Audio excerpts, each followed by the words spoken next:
So just quickly, on the other side of the steering wheel, we've got our indicators as per normal. We've got our lights on the outside, and they have got an auto light setting, so once it's on there it's fine. Dipped headlights on there, and then your full beam away from you. Obviously if you leave it on auto it'll be fine, and then your fog lights inside that. In front of that, and we've also got one on this side, we've got our plus and minus buttons. So if we put our gearbox into manual, we've now got a number 1 come up on the screen, bottom corner, and then if I pull this little lever towards me, it's now changed to 2.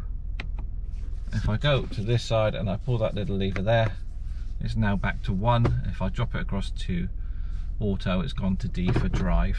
So that's what those buttons are for.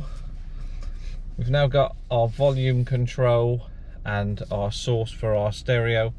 I'll just put the stereo on a little bit. So these buttons here are just going to move you through your preset stations. Okay, volume up and down, pretty straightforward. You've also got your volume control on there as well. To mute, you just press that button. Source will give you your AM, FM or DAB, so that's what that's changing. And then beside that you've got your info button.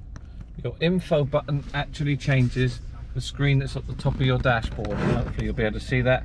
So just going through a series of different screens up there, your sat nav will come up and then show you what's going on there, what radio station you're listening to, how much fuel you've got in the tank, your average MPG, your instant MPG, the clock, and then you've got a picture of your eyesight system, so it tells you which functions are using. So currently on there we've got our accident avoidance, our lane departure warning, our auto headlights, and our blind spot recognition are on.